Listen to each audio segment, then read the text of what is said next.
All right, everyone, hit 1,000 subscribers today, so thank you all for that. I appreciate your support, and I hope that I'm giving you all useful and sometimes entertaining information about mewing, about adult orthodontic expansion, about MSE, about AGA, about basically everything you need to know as a young or middle-aged or even older adult trying to expand your face for health or aesthetic purposes. That's what this channel is about, at least for now, and so I'm glad to be able to pump out content that satisfies interest in those subjects. I want to just give you all a brief update about my MSE treatment since it's been a while. I started school in September, and since then I've been pretty much offline trying to keep up with my classes, but here are the key points. I'm done expanding with MSE. I stopped expanding last week.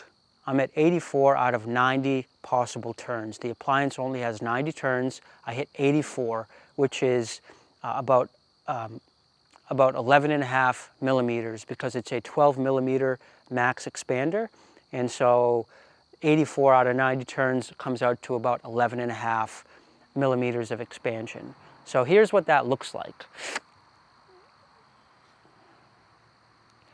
So you can see I have diastemas, and then you can see that my upper is just significantly wider than my lower now. Remember, before I started treatment, the lower was wider than the upper. Now here's what it looks like.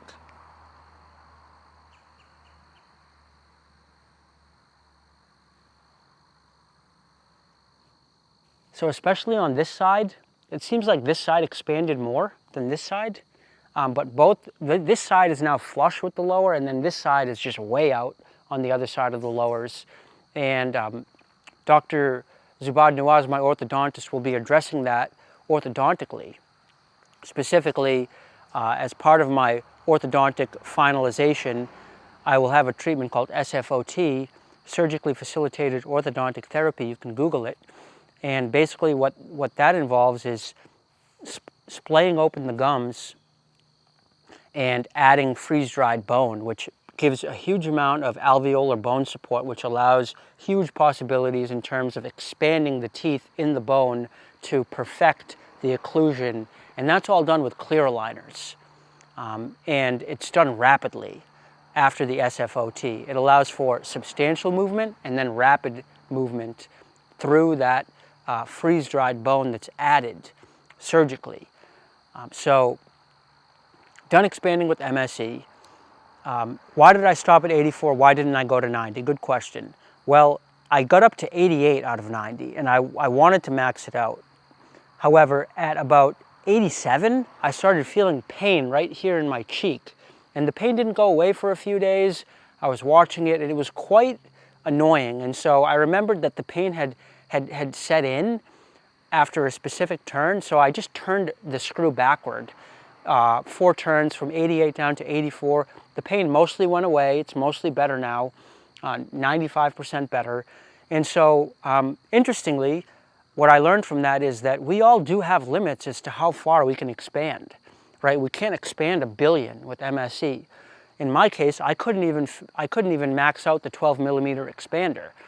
And that actually gives me peace of mind, because now I won't be wondering, oh, well, what if it were a 15 millimeter expander? Think of how much maxillary width I would have gotten then.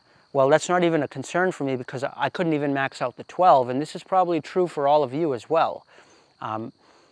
12 seems to be some kind of sweet spot. In my case, more like 11.5.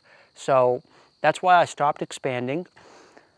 Now I want to talk about the face mask for a second. I just put up a video about that, but I will not be using the face mask much because my upper is already ahead of my lower.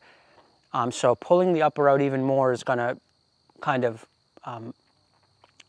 skew that balance even further. I don't want an overbite. That's what AGA did, and I don't want to repeat that with MSE and face mask. Second, any forward expansion that I want, I'm going to get with SFOT and clear aligners.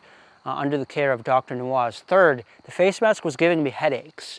It might not give you headaches, but the pressure it was applying here, and then just the tension of pulling on all that structure, bringing it forward, was giving me headaches, especially when I wore it at night and I would wake up with headache symptoms.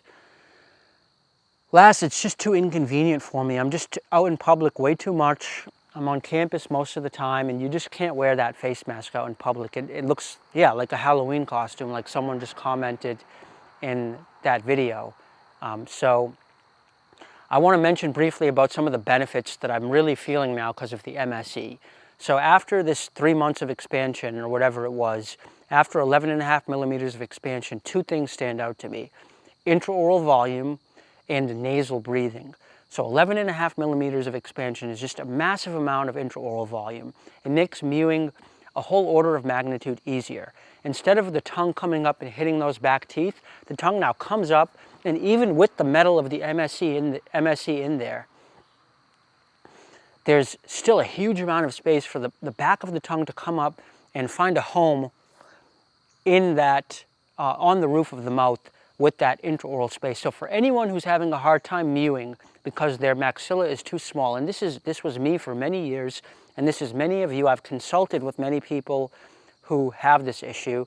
And by the way, if you didn't know, you can have a one-on-one conversation with me. If you just go to my website, linked in the description below, you can sign up for a consult and we can talk for a half hour or an hour. And I do that all the time, and I think people get a lot of benefit from it. But I consult with people all the time who tell me, you know, I'm trying to mew, but I just can't because there's not enough intraoral volume. And the MSE solves this problem in spades. Anyone looking to increase the space for their tongue, this is your appliance. But the second thing, and this is totally exclusive to MSE, is improvement of nasal breathing. The roof of the mouth is the floor of the nose, and so by splitting that and by expanding that almost 12 millimeters, I also expanded the floor of my nose. And so nasal breathing for me has never been better. I'm sleeping great, I'm breathing amazing. I haven't had a stuffy nose since I started treatment. I used to have stuffy noses all the time. I think the true test for nasal breathing will be this winter with that heated, dry, stuffy air. Let's see if my nose can hold up well throughout the winter. I'm going to see if I'm going to even need nasal strips anymore, because I've been using nasal strips for the past, well, at least this past winter with great benefit, but I have a feeling I'm not going to need them anymore. So for those two things, increased oral volume and also improved mewing as a result, and improved nasal breathing, and also that also contributes to improved mewing, and it just gets you into this cycle of proper orofacial myofunctional habits and lifestyle. So I'm very happy with my MSE treatment. In my next appointment, I'll be having intraoral scan done for the starting of my clear aligners. Dr. Nuaz will use clear aligners to start straightening out my teeth. And then in about 6 months from now, once the split is healed, once new bone has come to fill in the split, then I will have SFOT, surgically facilitated orthodontic therapy. That's going to add bone to the upper and lower to help deal with some bone that I lost during prior orthodontic treatments. That's going to allow Dr. Nuaz to really expand the upper and lower to maximize and finalize my case. It's been it's going to be coming up on 3 years, coming up on 4 years in a few months from when I started orthodontic treatment. If I could go back and do it all over again, I would have just done MSE from the beginning. But you live and you learn. I'm happy to be able to share my experience and my wisdom with you all, so that now you know, so that you can save time and money. So hope you all enjoyed the update. I'm sorry that it took so long. Thanks for helping me hit 1,000 subscribers. Hope I can keep growing that. The more subs I get, the more motivated I am to make content. And wishing you all the best. That's it for now. Peace out.